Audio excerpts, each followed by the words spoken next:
खबरें तफसील से। बनारस की गियांग वापी मस्जिद पर मंदिर के दावे के मामले में इलाहाबाद हाईकोर्ट ने आसार कदीमा की खुदाई पर रोक लगा दी है। इलाहाबाद हाईकोर्ट ने मकामी अदालत की कानूनी कार्रवाई पर भी रोक लगा दी है। विश्वनाथ मंदिर की तरफ से बनारस की अदालत में अर्जी दाखिल करते हुए बादशाह औरंगजेब के हुक्म से मंदिर तोड़कर मस्जिद की तामीर कराने का दावा किया गया था। मकामी अदालत ने महकमे आसार कदीमा को मस्जिद के नीचे खुदाई करने का हुक्म दिया था।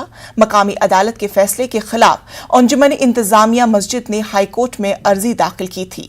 हाईकोर्ट ने मकामी अदालत के फैसले और आसार कदीमा की खुदाई पर रोक लगा दी।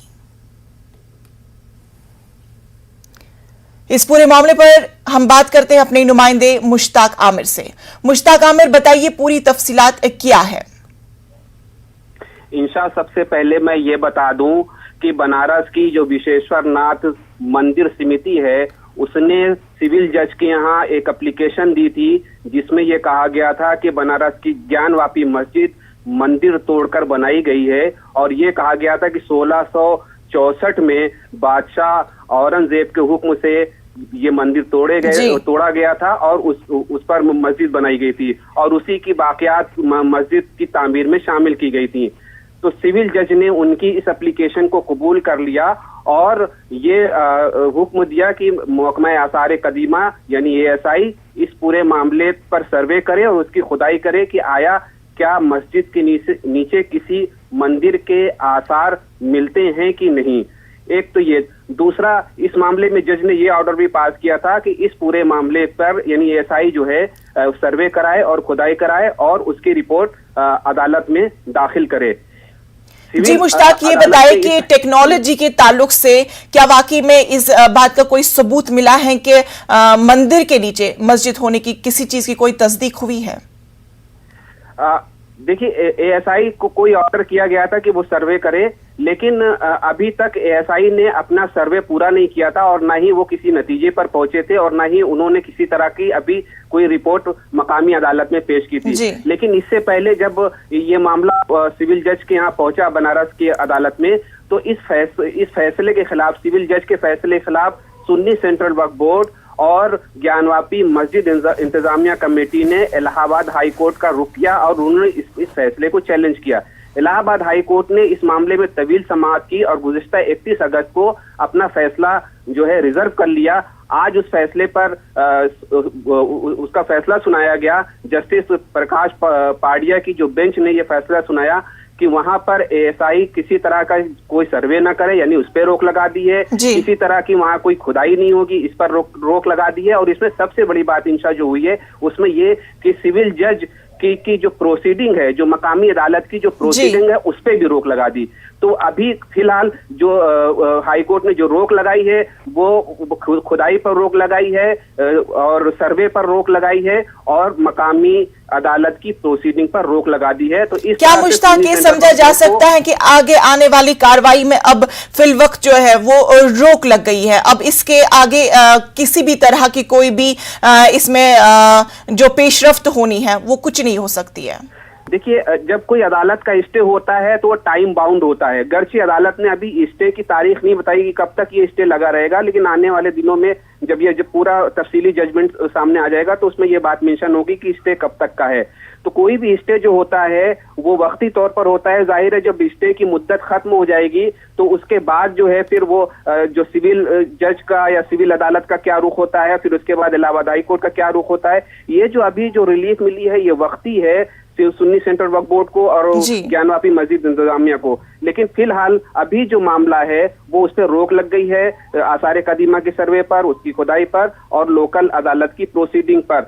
और साथ में ये भी बता दें कि इसी तरह का एक मामला अभी भी ज्ञानवापी मस्जिद का इलाहाबाद हाई कोर्ट में चल रहा है। वो मस्जिद की मिल्कियत का मामला है। तो जब इस मामले की समाअत चल रही थी तो मस्जिद की तरफ से ये कहा गया अदालत को कि चूंकि एक पहले से एक मामला ज्ञानवापी मस्जिद की आराजी का तनाजे का मामला चल रहा है, इसके बाद भी एक इस तरह का कोई मामला अगर आता है तो वो गलत है और वो कानूनी एतबार से दुरुस्त नहीं है, लिहाजा इस पर स्टे किया जाए, इस पर रोक लगा दी है। तो इस तरह से सुन्नी सेंट्रल वक्फ बोर्ड और ज्ञानवापी मस्जिद कमेटी की अर्जी को कबूल कर लिया अदालत ने, इसमें वक्ती तौर पर रोक लगा दी है। और जो पुराना जो एक मामला जो यहाँ चल रहा है ज्ञानवापी मस्जिद की मिल्कियत का, उसकी जमीन का, वो मामला अभी फिलहाल वो चल रहा है। तो अब आने वाले वक्त में देखा जाएगा कि जो प्रोसीडिंग पर रोक लगी है कब तक की लगी है और उसके बाद अदालत का क्या रुख होता है, मकामी अदालत का भी और इलाहाबाद हाईकोर्ट का भी इसमें क्या रुख होता है।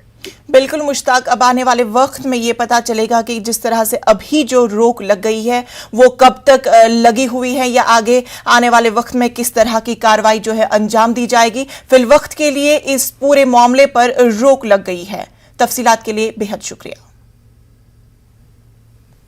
मरकजी वजीर तालीम धर्मेंद्र प्रधान ने NIRF रैंकिंग 2021 जारी की है। 10 टॉप यूनिवर्सिटीज में जामिया मिलिया इस्लामिया और अलीगढ़ मुस्लिम यूनिवर्सिटी शामिल है। जामिया मिलिया इस्लामिया को 6ठा रैंक मिला है, जबकि अलीगढ़ मुस्लिम यूनिवर्सिटी को 10वां मकाम हासिल हुआ है। पहले नंबर पर IISc बंगलुरु है, जबकि दूसरे मकाम पर जवाहरलाल नेहरू यूनिवर्सिटी और तीसरे मकाम पर बनारस हिंदू यूनिवर्सिटी को तीसरा रैंक हासिल हुआ है। NIRF की जानिब से यूनिवर्सिटियों की रैंकिंग जारी है। जामिया मिलिया इस्लामिया को टॉप 10वें में 6ठे पोजीशन, NIRF की टॉप 10 यूनिवर्सिटी में AMU भी शामिल है। जामिया हमदर्द फार्मेसी की तालीम के लिए आला इदारा करार दिया गया है। एक बड़ी खबर से आपको वाकिफ करा दे जो अभी जम्मू कश्मीर से आ रही है। जम्मू कश्मीर से मुतालिक वजीर दाखिला अमित शाह की मीटिंग, वजारत दाखिला में मीटिंग जारी है। जम्मू कश्मीर के LG मनोज सिन्हा इस मीटिंग में शामिल है। आर्मी चीफ, मरकजी दाखिला सेक्रेटरी समेत दीगर ओहदेदार इस मीटिंग में मौजूद है। जम्मू कश्मीर के DGP भी इस मीटिंग में शामिल है।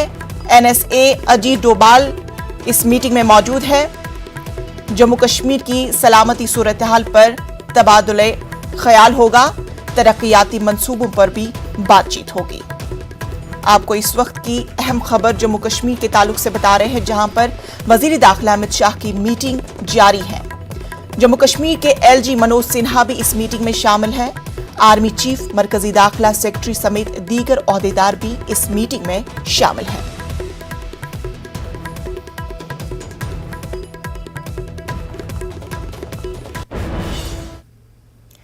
कांग्रेस के सीनियर लीडर राहुल गांधी आज 2 रोजा दौरे पर जम्मू पहुंचे हैं। जम्मू एयरपोर्ट पर जम्मू कश्मीर कांग्रेस के सदर गुलाम अहमद मीर और सीनियर लीडर रमन बल्ला ने उनका इस्तकबाल किया। एयरपोर्ट के बाहर कांग्रेस कारकुनान की खासी तादाद ने उनका खैर मकदम किया। एयरपोर्ट से राहुल गांधी सीधे कटरा के लिए रवाना हुए, जहां वो माता वैष्णो देवी मंदिर के दर्शन करेंगे। राहुल गांधी कल सुबह जम्मू वापस आकर कांग्रेस वर्करों और लीडरों से मुलाकात करेंगे। कांग्रेस लीडर राहुल गांधी यहां जम्मू पहुंच गए हैं। देखिए, फूलों की भारी वर्षा हो रही है राहुल गांधी पे। जबरदस्त रश देखने को मिला कांग्रेस के लीडरों का, वर्करों का। और राहुल गांधी जो ही एयरपोर्ट से निकले हैं तो उन पे फूलों की बरसात शुरू हो गई है कांग्रेस वर्करों की तरफ से। बहुत इंपॉर्टेंट, बहुत क्रूशल दौरा है ये राहुल गांधी का। देखिए किस तरह से राहुल गांधी की गाड़ी को लोग उनसे मिलना चाहते हैं, लेकिन क्योंकि राहुल गांधी अब कटरा जाएंगे, कटरा में उनका प्रोग्राम है और यहाँ एक रात को वहाँ पे बैठेंगे राहुल गांधी, एक नाइट को वहाँ बैठेंगे। और जाहिर तौर पर जबरदस्त राज देखने को मिल रहा है कांग्रेस के वर्करों का। और एक संदेश देने की कोशिश करेंगे राहुल गांधी इस विजिट से कि वो कटरा में एक नाइट जब बैठेंगे तो हिंदू वोटर को साधने की कोशिश करेंगे। जो हिंदू वोटर क्योंकि अब यूपी के इलेक्शन हैं जहां राम का बहुत ज़्यादा डंका है, राम के नाम पे वोट दिए जा रहे हैं, तो राहुल गांधी कोशिश करेंगे उस चीज़ को दिखाने की कि वो हिंदुत्व लाइन पर हैं और हिंदुत्व लाइन पर वो आगे चलेंगे। कैमरामैन चांद के साथ मैं समीर भट्ट, News 18 जो। करनाल में किसानों का एहतजाज जारी है। किसानों के एहतजाज के पेश नजर करनाल में मोबाइल इंटरनेट खिदमत आज रात 12 बजे तक मुअत्तल है। दरअसल इंतजामिया और किसानों के बीच बातचीत में कोई पेशरफ्त नहीं हो सकी है, इसीलिए किसानों का एहतजाज जारी है। किसानों के एहतजाज के पेश नजर करनाल में आज भी मोबाइल इंटरनेट खिदमत मुअत्तल है। सलामती के पेश नजर ये फैसला किया गया है। मुल्क भर में किसान परेशान है। मुख्तलिफ रियासतों में धरना और एहतजाज भी जारी है। करनाल में 3 दिनों से एहतजाज हो रहा है। लखनऊ में भी एहतजाजी मुजाहिरा हो रहा है। दिल्ली के अतराफ में भी किसान धरने पर बैठे हुए हैं। राकेश टिकैत ने न्यूज़ 18 से बातचीत करते हुए कहा कि हुकूमत की जानिब से हर तरह से परेशानी करने की कोशिश जारी है, लेकिन हम भी हुकूमत के आगे झुकने वाले नहीं हैं। नेता राकेश टिकैत हमारे साथ हैं, गाजीपुर बॉर्डर पर मौजूद हैं। कल करनाल में किसानों का जो धरना प्रदर्शन था वहाँ पर मौजूद थे और आज गाजीपुर बॉर्डर पहुँचे। हम जानते हैं उन्हीं से। सर, करनाल में धरना प्रदर्शन चल रहा है किसानों का, उसको लेकर क्या कहना चाहेंगे? जिस तरह पुलिस ने वाटर कैनन भी किया, लेकिन आप फिर भी मिनी सचिवालय तक पहुँच गए। वहाँ तो ठीक रहा, बहुत भीड़ थी। हाँ, वाटर कैनन का इस्तेमाल हुआ, ठीक रहा प्रोग्राम और चलता रहेगा। हरियाणा के लोग बहुत मजबूत आदमी, हरियाणा के बहुत कड़े आदमी हैं। क्या क्या मांगे रखी गई है वहाँ पर? मांगे ये है कि उस अधिकारी के खिलाफ रिपोर्ट दर्ज हो, जिसकी डेथ हुई उसको मुआवजा मिले, जिनके चोट लगी, जो गाड़ियां तोड़ी, वे सब फुटेज उनके हैं हमारे पास में, उनके खिलाफ कार्रवाई हो जाए। अच्छा राकेश जी, ऐसा क्यों नहीं लगता है कि सरकार कार्रवाई नहीं कर रही है, इसलिए प्रदर्शन को और बढ़ाया जा रहा है? एक अधिकारी को हटाने के लिए किसानों का प्रदर्शन बहुत जारी है और सरकार मांग क्यों नहीं मान पा रही है? और सरकार का काम ये रहता है कि हमें माननी नहीं बात। जो यहाँ पे दिल्ली वाले हैं वे 10 महीने से नहीं मान रहे, वो भी तो उनका छोटा भाई है, वही कैसे मान जाएगा?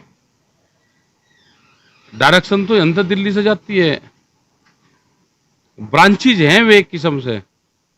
तो जो यहाँ पर नहीं मान रहे, वो ही क्या इतना हल्का है वहाँ का खट्टर मुख्यमंत्री, वो भी लेट मानने का। अच्छा, मुजफ्फरनगर में ऐतिहासिक पंचायत हुई, हरियाणा के भी बहुत लोग पहुंचे, तो मुजफ्फरनगर से भी लोग जा रहे हैं और गाजीपुर बॉर्डर से भी गए। एक कॉल आपकी अगर हो जाएगी तो बहुत संख्या में वहाँ पहुँच सकते हैं किसान, ऐसा भी पहुँच जाएंगे, लेकिन अभी नहीं करेंगे। जब बड़ी पंचायत करनी होगी जब करेंगे कॉल। अभी तो रूटीन में आते जाते रहेंगे, क्योंकि जो जिस जगह वो पंचायत वहाँ पर धरना स्थल है, वहाँ पे भीड़ भाड़ का क्षेत्र है वो, तो अभी नहीं, जब कभी करनी होगी तो कॉल करेंगे। तो तमाम बॉर्डरों पे आपका प्रदर्शन चल ही रहा है। अब वहाँ जो नया आंदोलन वहाँ पर खड़ा हुआ है, तो कब तक चलेगा वहाँ? जब तक सरकार नहीं माने और बातचीत वहाँ के प्रशासनिक अधिकारी नहीं करे और उसका समाधान नहीं निकाल लेंगे, जब तक चलता रहेगा। अधिकारी के खिलाफ कार्रवाई हुई तो धरना वहाँ से समाप्त हो जाएगा। अधिकारी के खिलाफ कार्रवाई हो जाओ, जो और डिमांड है मुआवजे की उसकी वो हो जाए तो समाप्त हो जाएगा वहाँ। अच्छा राकेश जी, कल बीजेपी के प्रदेश अध्यक्ष गाजियाबाद में थे और किसानों को लेकर उनसे सवाल पूछा गया और संजीव बालियान भी थे, तो उन्होंने यही कहा है कि कुछ राजनीतिक पार्टियां किसानों के कंधे पे बंदूक रखकर चला रही हैं, तो उनका एजेंडा बनता जा रहा है। किसानों की मांग के लिए हमेशा प्रतिबद्ध हैं और कई बार वार्ता भी की है। भाई, जैसे ये पहले विपक्ष में रहते थे तो ये बात करते थे, जितना एजेंडा इनका चलता था उतना ही अब उनका चल रहा है। उनका तो चल ही नहीं रही। ये तो आते भी थे बात करने, वे तो आते ही नहीं। अब का जो विपक्ष है वो तो ज्यादा बातचीत करता ही नहीं, पहले ये तो ज्यादा करते थे बातचीत।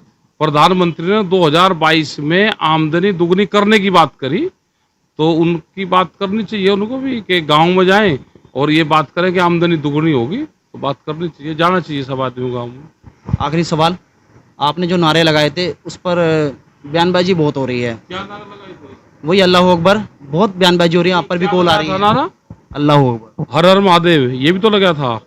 हाँ, तो दोनों नारे लगे। इसमें ऐतराज किसको है? हम तो जोड़ने की तो बात कर रहे हैं हम, और आज इनका एजेंडा साफ होगा कि ये तोड़ने की बात करते हैं।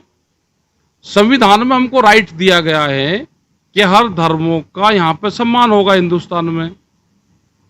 ये प्रधानमंत्री या ये सरकार ये बताएं कि हम सिर्फ एक ही कम्युनिटी के प्रधानमंत्री हैं। जब ये सबके प्रधानमंत्री हैं तो नारे भी सबके लगेंगे। सबको पूजा पद्धति वो कैसे पूजा करेगा, वो अधिकार राइट्स दिए गए हैं। सबको यहाँ पे बोलने की आजादी है, और मंच से हर हर महादेव के नारे लगते हैं तो जो भीड़ बैठी है वो अल्लाह अकबर कहती है। मंच से अल्लाह अकबर के लगते हैं तो भीड़ हर हर महादेव कहती है। वाहेगुरु के नारे लगते हैं। ये तो सारे धर्मों का सम्मान करते हैं, उनको जोड़ने का काम करते हैं। ये पार्टियां तोड़ने का काम करती है। जब तक सरकार हमारी मांगे पूरी नहीं करेगी। रोहित सिंह, न्यूज 18, गाजीपुर बॉर्डर, किसान क्रांति गेट। इसी के साथ वक्त हुआ छोटे से वक्फे का। बने रहे न्यूज 18 उर्दू के साथ।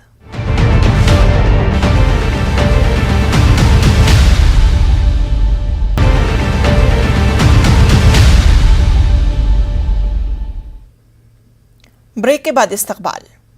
गणेश चतुर्थी का कल से आगाज हो रहा है। मुंबई में बीएमसी ने गणेश चतुर्थी के हवाले से हिदायत जारी की है। 5 से ज्यादा लोगों के इकट्ठा होने और घरेलू गणेश मूर्ति के जुलूस पर पाबंदी है और जो 5 अफराद इस जुलूस में शामिल होंगे उनके लिए वैक्सीन लेना और 15 दिनों का क्वारंटाइन रहना लाजमी करार दिया गया है।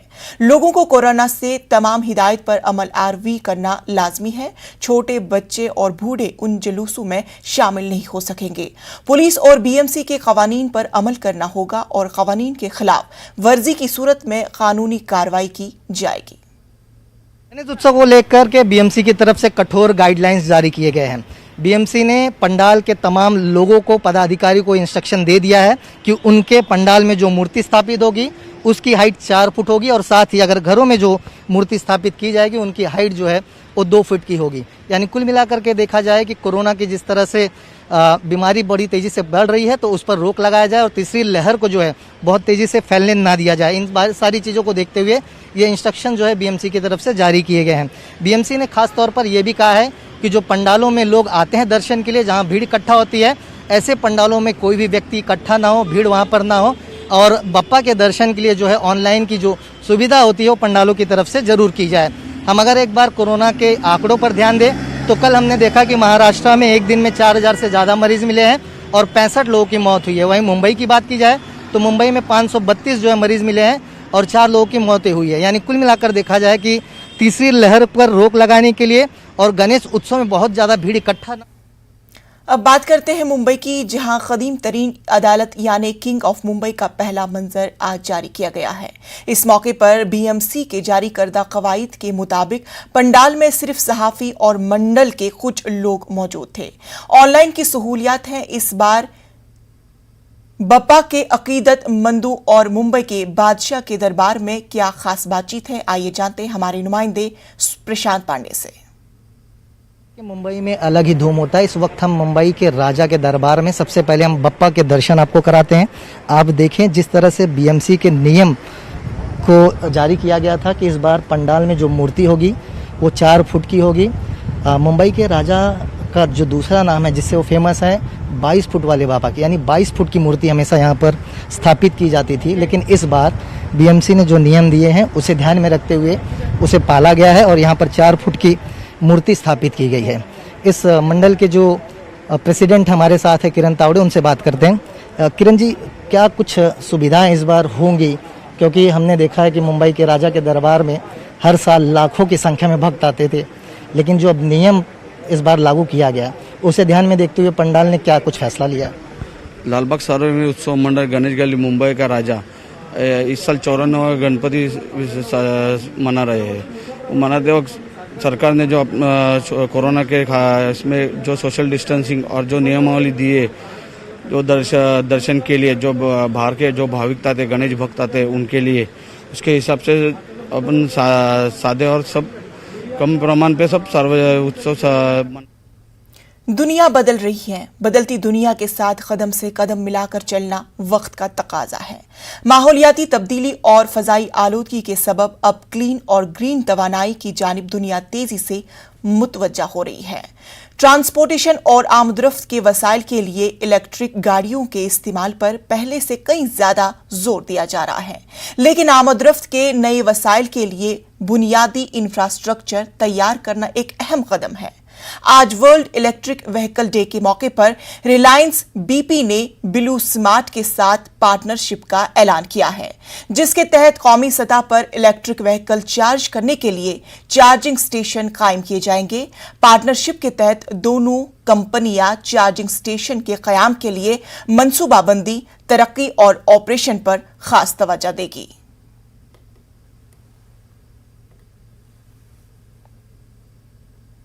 लालबाग के राजा का पहला दर्शन कल सुबह 10:30 बजे भूति को ऑनलाइन कराया जाएगा। मंडल के सेक्रेटरी सुधीर सलोनी के मुताबिक कल पहला ऑनलाइन दर्शन बप्पा के भक्तों को मिलेगा। कोरोना को देखते हुए बीएमसी के तमाम उसूल ज़वाबित की पासदारी भी यहां की जा रही है। राजा के पंडाल का जायजा लिया हमारे नुमाइंदे प्रशांत पांडे ने।